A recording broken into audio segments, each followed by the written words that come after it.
Facebook is live? Yes.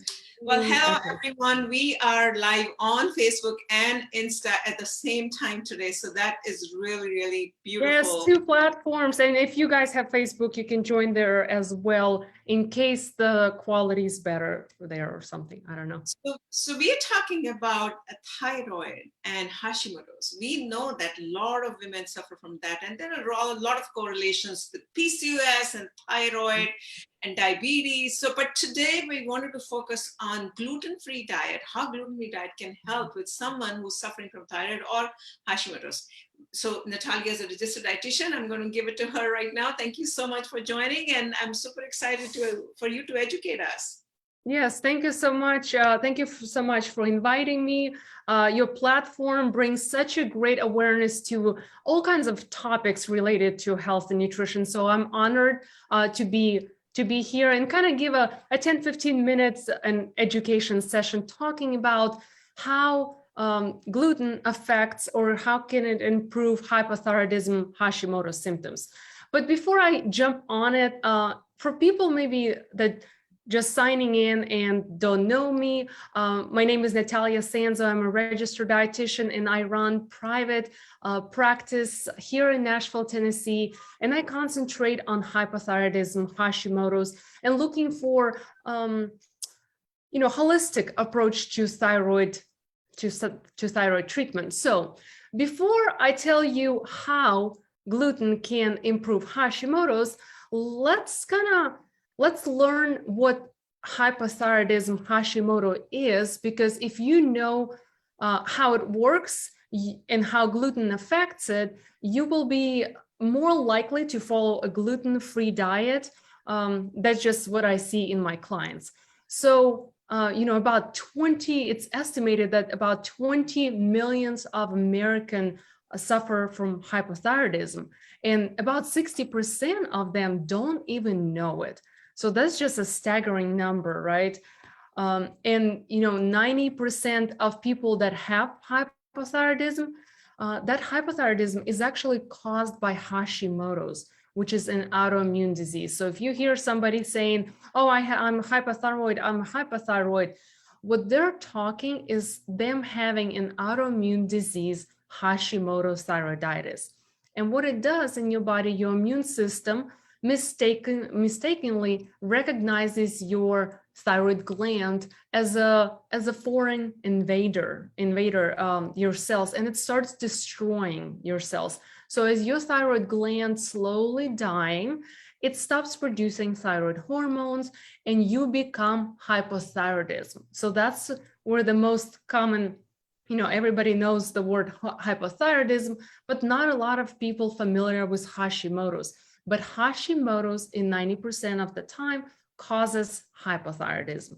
So we kind of set the foundation right now. Now we know that it's an autoimmune disease. It is a disease of thyroid gland, but it's your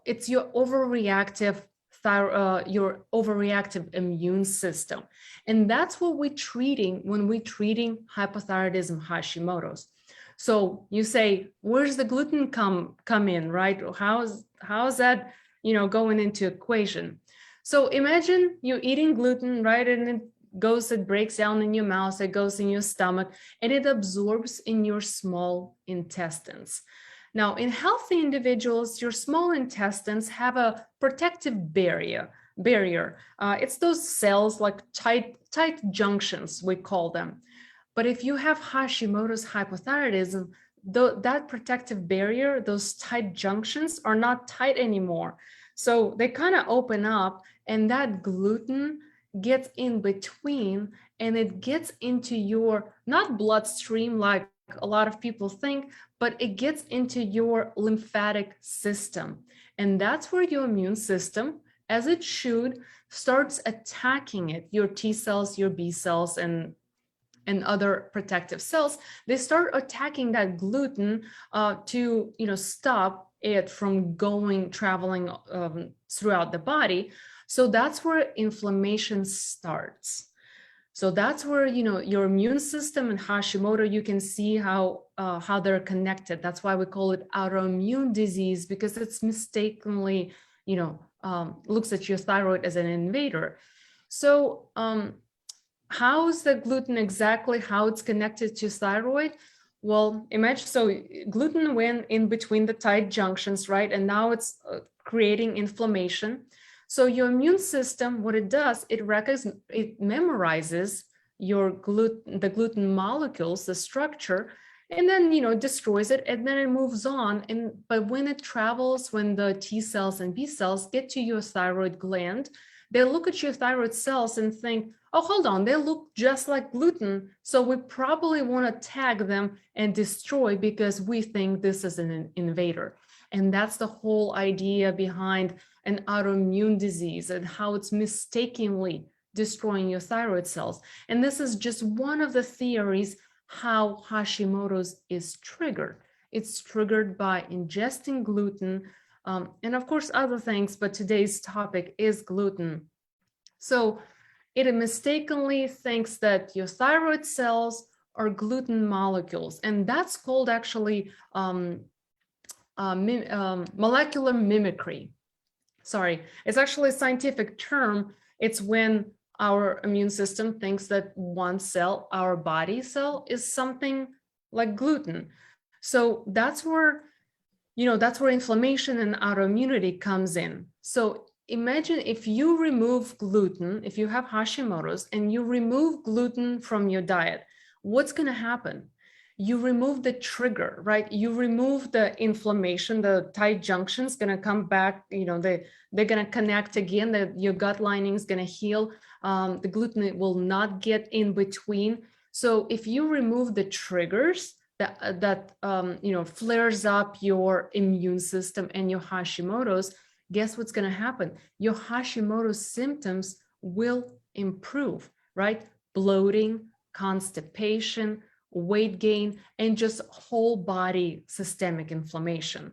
So for me, I always, when I work with my clients, and I say, if you have Hashimoto, diagnosed with Hashimoto's, you got to try to follow a gluten-free diet 4 to 6 weeks, because that's the only way you can find out if this is one of the triggers, because there are many triggers that can start the Hashimoto or promote it, but gluten is one of them. And a lot of my clients, probably 90% of them, do experience gluten sensitivity. And you don't have to have celiac disease to have gluten sensitivity. It's called non-celiac gluten sensitivity. It's a pretty new term, and a lot of conventional medicine doctors don't accept it because there's not enough research. But man, like, we need to be our own researchers. We need to experiment. We need to try everything we possibly can to improve our Hashimoto's hypothyroidism symptoms, because we know that medications don't work.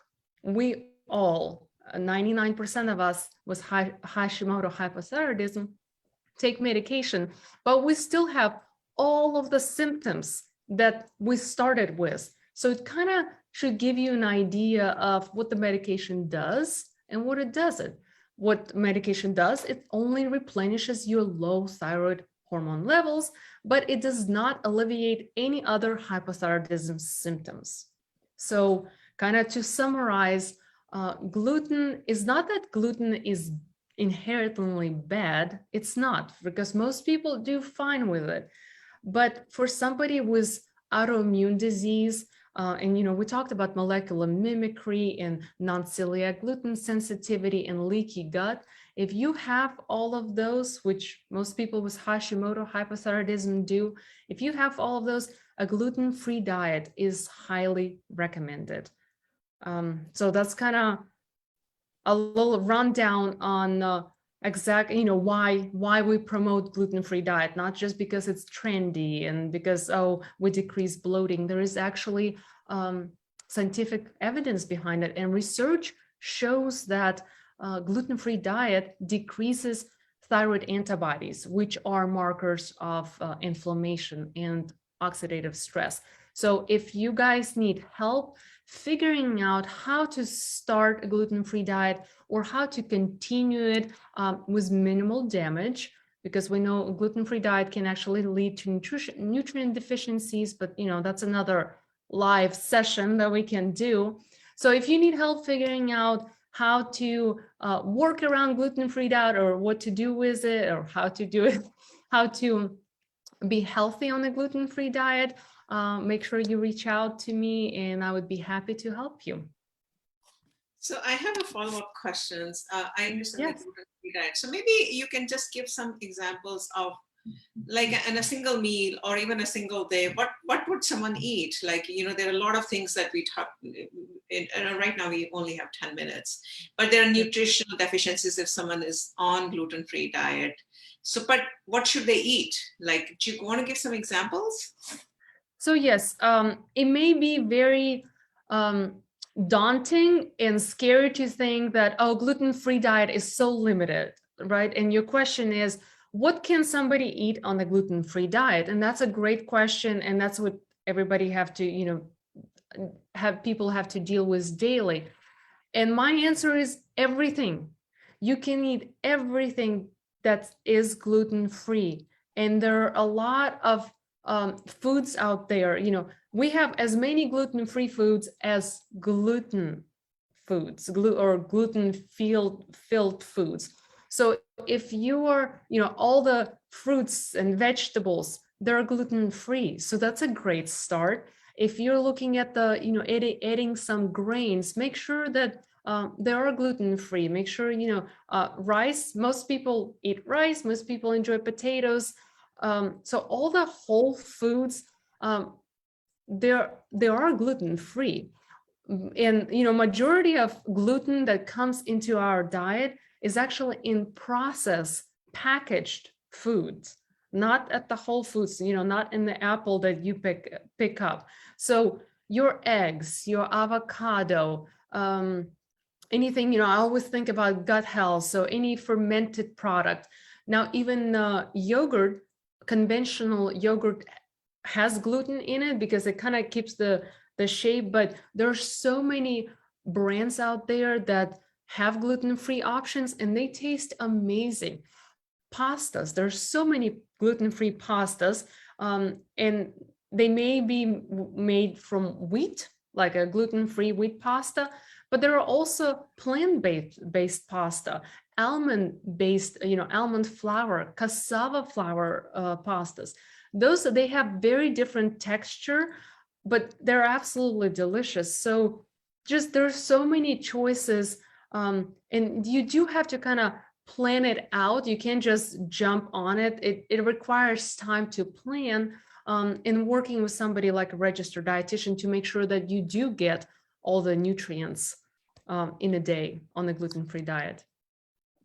Okay, well, this is if any of your viewers have any questions, they're welcome to ask in the chat. I know you're doing a Insta live at the same time. Yes. Somebody asked, will a slice of bread throw off your system for 6 weeks?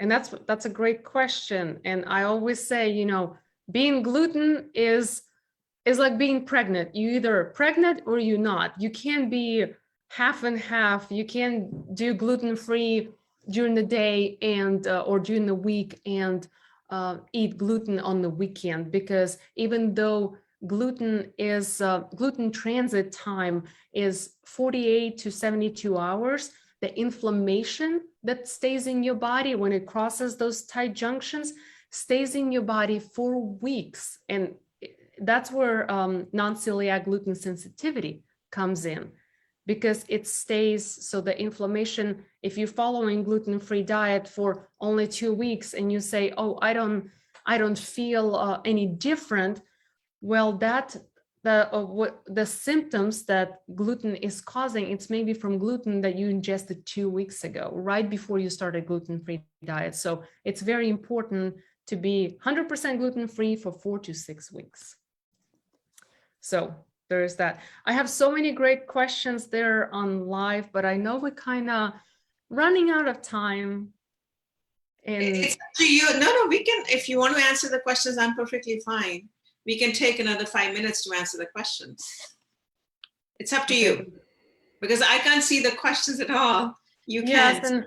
and this is kind of, I think we should kind of wrap it up, just because it's very hard to do Facebook Live and Instagram Live, and maybe we should do one at a time, you know, each time, next time we get together.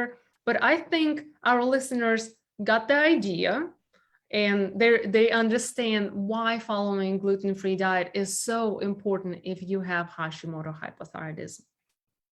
Okay, great. Well, thank you so much. The idea was to make everyone understand who is suffering from thyroid, why gluten-free diet is important. Keep supporting us. We have our platform almost ready. We are marketing it now, starting in July. So keep supporting us. We're almost at 250,000 followers. Thank you so much for your support. Yeah, and thank you to Nataliia for joining me. So have a great weekend, everyone. Bye-bye. Thank you. Thank you.